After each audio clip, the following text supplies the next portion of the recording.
Hi, I'm Kevin Seal. Water.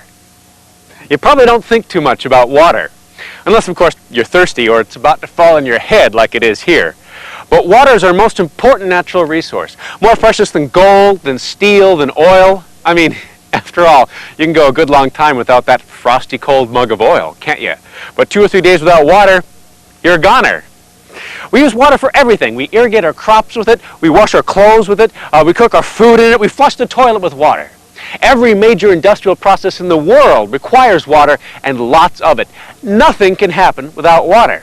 And yet, we tend to take it for granted, because every time we want some, we just walk over to the faucet, turn it on, and out comes as much clear, clean, cold, refreshing water as we like.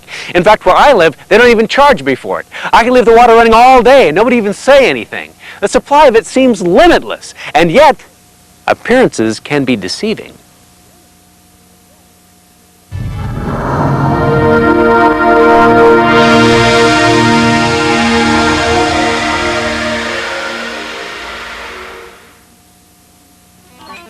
Although oceans cover 70% of the Earth's surface, only 3% of the Earth's water is fresh and suitable for drinking, crop irrigation, and most other uses.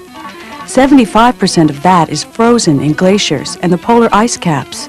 So only about 1% of the world's water is available for human needs, and that supply is being rapidly polluted. For centuries, humans have assumed that oceans, rivers, and lakes could absorb whatever waste was dumped into them. The belief is that somehow water will make poisons and garbage magically disappear. But news events have, over time, altered public opinion and awareness about water pollution. During the summer of 1988, medical waste and raw sewage soiled East Coast beaches. And on March 24, 1989, the Exxon Valdez spill dumped 11 million gallons of oil into Alaska's pristine Prince William Sound. People realized that protecting clean water was not an easy task.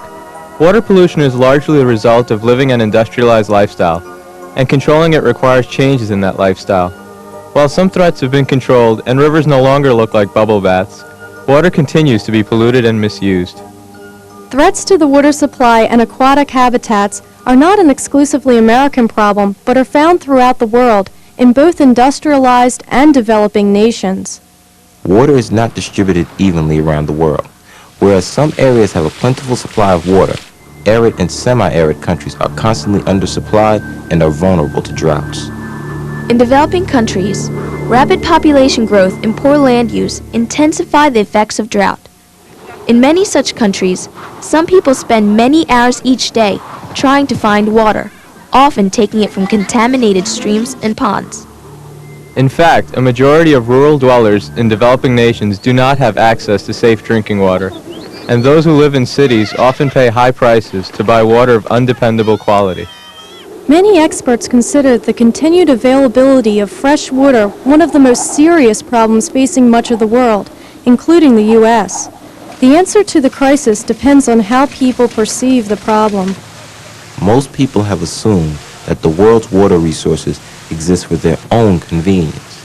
However, more and more people are realizing that the only way to deal with all of our environmental problems is to consider the welfare of the planet as a whole, respecting nature as well as the needs of others. Mismanaged water supplies are spreading disease throughout developing countries in Africa, Asia, and Latin America.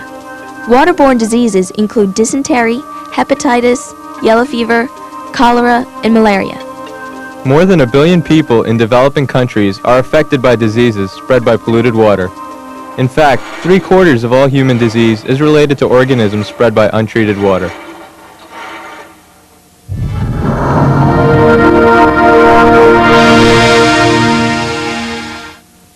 The hydrologic cycle has been recycling the same fixed supply of water throughout history, purifying and redistributing it in the process. The cycle consists of 3 stages: evaporation, precipitation, and runoff. Through this process, water in rivers is replaced every 18 to 20 days. Atmospheric moisture is replaced more quickly, about every 12 days. Lakes, depending on their size and depth, can take anywhere from 10 to 100 years to renew themselves, and renewal of deep underground aquifers requires several hundred years or more. While the shallow upper layers of the ocean are replaced every 100 to 150 years, the deepest layers can take 30,000 to 40,000 years. The world's water supply is faced with two separate but related problems: pollution and scarcity. Three main groups of users affect both its quality and quantity: agriculture, industry, and urban areas known as municipalities. Agricultural irrigation uses and wastes by far the most water, and much of that comes from aquifers, or naturally occurring underground reservoirs. Now, about half of America depends on aquifers for its drinking water. The trouble is that only about 50% of the water used for irrigation returns to the aquifer source. The rest is lost due to seepage, evaporation, and runoff. And runoff not only wastes water, but when it runs off, it takes with it all the stuff that was in the soil, all the salts that have built up over the years, the pesticides, the herbicides, and the fertilizers that were sprayed on there, and it washes down into our streams and rivers and creates a lot of mischief there. Now, to help us understand this problem, we've got three young scholars with us today, Samir, Tricia, and Tyson, who are going to tell us a little bit about this. Samir, what are we going to be doing here? All right, today we're at a local river and we're going to test upstream and downstream of a waste treatment plant. We're going to look at the nitrite levels to see if any organic pollution might be taking place. And later on, we're going to go to a local tributary and test the nitrate levels to see if there's any agricultural runoff. Nitrates and nitrites. This sounds like a subtle and possibly difficult distinction. Tricia, tell us about nitrates. Well, all plants need nitrates to grow. And plants obtain nitrates naturally and chemically being through chemical fertilizers. And it's the runoff of those chemical fertilizers into the streams and lakes that's very harmful. And Tyson, what about nitrites? Well, Kevin, nitrates get into the water naturally through the breaking down of proteins in dead animals. Now, these levels are okay for us and they don't harm the environment, but as we begin to detect larger quantities of nitrite in the water, it could be an indication that there's organic pollution in the water. So if there are low levels of nitrates, it's just roadkill. But high levels, it's a sewage treatment problem we're looking at maybe. Okay, well then, let's get down to that river and do some science. So while we're getting our test tubes and our ankles wet, why don't you take a look at this?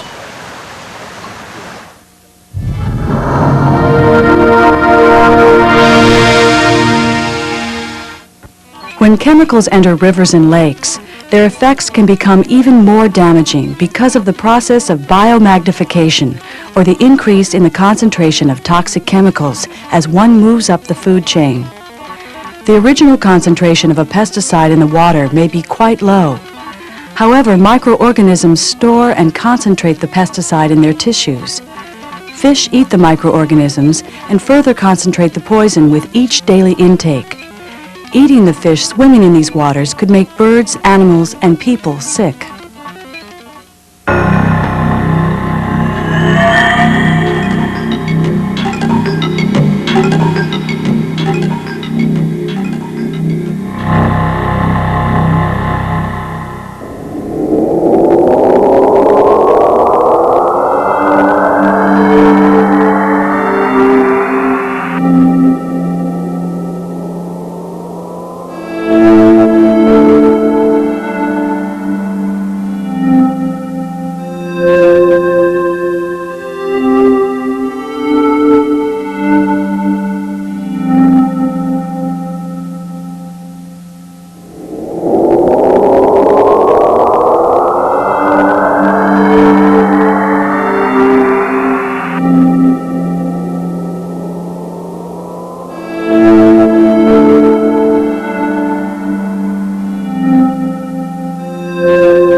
The ocean ultimately receives a large share of the world's polluted water. In addition to waste from sewage treatment plants, the oceans receive agricultural and urban runoff, and garbage and untreated sewage from ships and barges. Another threat to marine life comes from plastics dumped into the ocean. Discarded plastics are responsible for the death of up to 2 million seabirds and 100,000 marine mammals each year. Sea turtles consume plastic bags that they mistake for jellyfish and choke to death. Birds mistake plastic pellets floating on the surface for fish eggs or larvae. Seals become entangled in fishing nets. The Chesapeake Bay is the largest estuary in the United States. An estuary is a water passage where the tide meets a river current. The Chesapeake Bay has a vast drainage basin that includes 9 large rivers and 141 smaller rivers in parts of 6 eastern states. The estuary receives waste from sources throughout this area, such as sewage treatment plants, urban and suburban runoff, agricultural runoff, and toxic waste from industry. Populations of oysters, crabs, and even fish, which we rely on for food, have fallen sharply. After agriculture, the next biggest source of water pollution are municipalities. Now, handling the sewage for a whole city or town is not the kind of job that I think most people would envy. But we found a place where they make it seem almost pleasant. When you flush your toilet, the water that leaves your toilet, your household, goes into a collection network. That is a series of pipes and sub-pump stations that convey that wastewater to a processing plant. The water we receive here is what is considered raw sewage. We're in a 3,000 square foot greenhouse in Providence, Rhode Island, treating wastewater from the city and 3 other towns in a very new and innovative way. The basic difference between the way we look at wastewater and the conventional technologies look at wastewater is that we don't look at wastewater as wastewater. We look at it as a potential resource. The biggest problem with conventional wastewater treatment is the production of sludge. These systems are literally sludge factories. What we do is look at the water as a fuel source to drive a living machine. We utilize the organic material in the water to fuel this system to produce plants and animals as a byproduct of the breaking down of the organic material in the water. And by doing that, we actually clean the water up. Water goes through cycles and flows like rivers, even under the ground. And what we've tended to do as our nation has developed is to overexploit available waters and not allow those natural cycles to replenish the existing supplies. We've created a whole behavior that is so detached from the cycles and the rhythms of the natural world that we've created huge problems. I mean, the Egyptians will be known for the pyramids, will be known for our mountains of trash. In industrialized countries, water is usually delivered to homes through the municipal water system or through wells that tap underground aquifers. Towns and cities often take water directly from local rivers. When local sources become too polluted, cities reach out and tap remote, pure sources, often in the mountains. They build dams or siphon water off rivers and channels. Depending on the quality, this water may be filtered or further disinfected with chlorine and then delivered to local homes.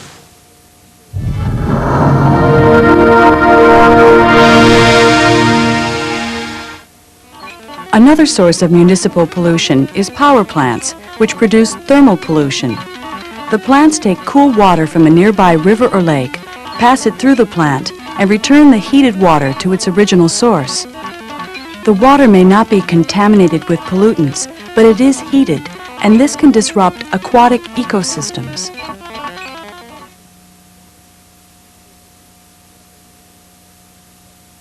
Just the whole kit? Just the whole thing for the nitrate test? Just a couple of things, real simple. Okay, there I think are the contents. Come on, shake vigorously for 1 minute.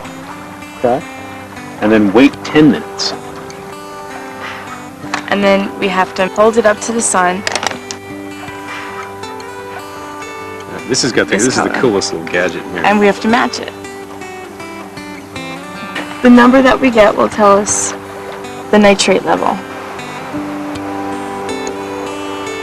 liters. So here, upstream from the sewage treatment plant, we Right. don't find evidence of much organic. Much, or at least not with the Decay. nitrites, no. Oh, okay. Well, that's Right. very encouraging. Yeah.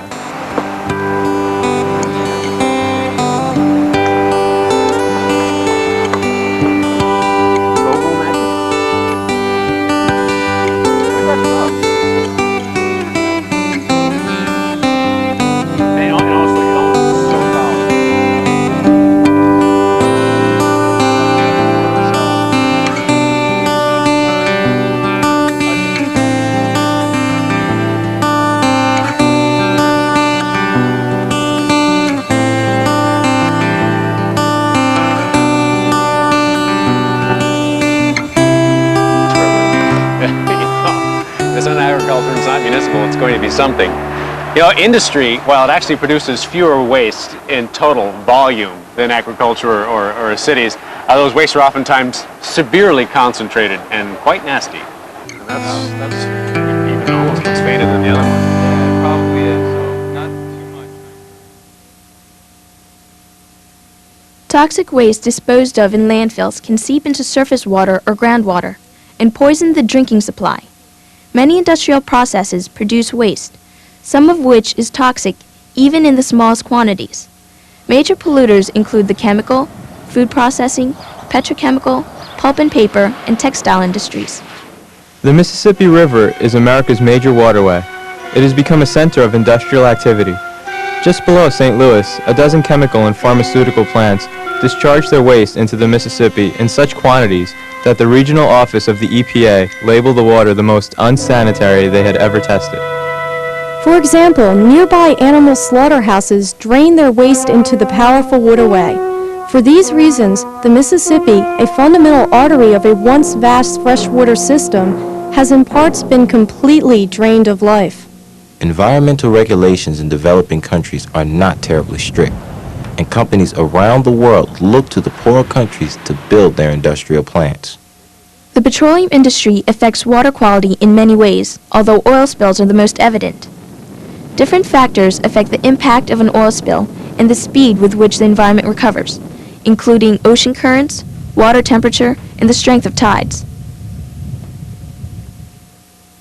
One of the most innovative techniques for cleaning up oil spills and other types of hazardous material is called bioremediation, where they use bacteria to clean up the toxic waste, much like we saw in the greenhouse in Rhode Island. This is the beginning of the system. This is where the raw sewage comes in to our process. The whole process itself takes 4 days to clean the water to almost drinking water standards. And this is basically what raw sewage looks like. In this room, what we do is feed the organic material that's in this wastewater to bacteria. In this room, we've optimized the conditions to promote bacterial growth, and they in turn are fed upon by the protozoans that are later in the system. So what we're trying to do is to create a food web here, to take what is a waste product and eventually turn it into something that is useful for mankind. After about 2 days, we enter midway through the system here, and we introduce the water into a wetland system. Wetlands on the planet are analogous to the kidneys in your body. They're the filters. They're the cleaners of the bloodstream. Here, what we're doing is filtering out the solids that are left over in the water after 2 days and promoting the growth of plant and animal tissue. There are snails, grasses. At this stage, the water for the most part is quite clean, and some of the acutely toxic aspects of wastewater like ammonia, that has all been converted to nutrients that can now be fed to plants and animals. So we've closed the loop here. Rather than as quickly as possible treating the water and then discharging it somewhere, we've created water that has a potential beneficial use. After 4 days, the organic material in the wastewater has gone through the process where we've encouraged the bacteria. The bacteria in turn have been fed upon by the protozoans by the fish, so on, coming down to the end here, where the water It's almost clean enough to drink, but certainly a lot cleaner than it was.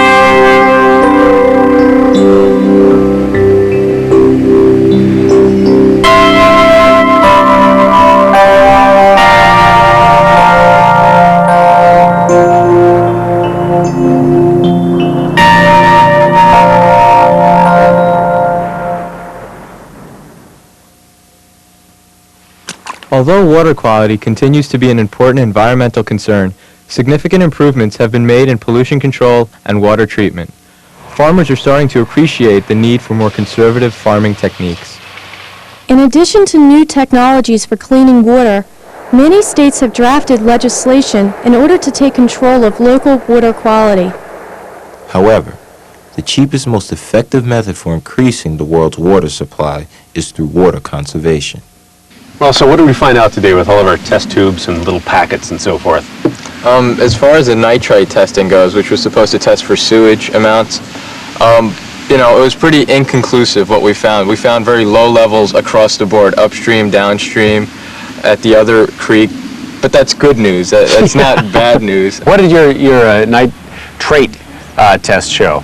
Well, it showed us that there were lower levels of nitrates upstream, and we had much higher levels of nitrates downstream. Well, so what do you do? What do you do to put your house in order so that the water, so that you're adding as little as possible to the problem of water pollution and water shortages? Well, the simplest thing to do is start by being conscious about how much water you use. Just don't use water while you're brushing your teeth. Try to be more aware of how much time you spend in the shower. Instead of using glass cleaner to clean the windows, you could use water and vinegar. Right. As opposed to your industry-type cleaners, where you don't have to put any effort in. Sure, there's a little trade-off, but like with these type of things, yeah, you have to add a little muscle to what you're doing. You have to scrub the baking soda, pretty hard, but still, in the end, you would think it's worth it. There's people who drain oil from their cars when they change their oil, put them right into the sewers, and that all the stuff that we end up putting into our sewer system comes right back to us, and we end up drinking it in our water. Especially from the storm sewers. So what can we do to help our whole communities clean up the water? Well, the problem is ignorance. Ignorance is the enemy of clean water. Many people don't realize what they put into their own water stream. I think it's more something you do grassroots, like each family has to decide for themselves, because environmental laws are very difficult to enforce unless they're done, like through the government, like where the city government is regulated somehow or whatever. Like, you can't go into people's homes and regulate very easily. Yeah, but if enough people tell their government officials that they want bills to support clean water and to support the environment and to help clean it up, if enough people voice their opinions on that, then something will get done. You really have to choose to sacrifice in the short run to gain in the long run, because without an environment, where are we going to go? Well, I know where this is going to go. To Tyson. The biggest challenge today is to keep environmental concerns alive and active. Constant vigilance is needed if past wrongs are to be undone. New attitudes and behavior must be encouraged so that future generations can be assured the clean water needed for survival.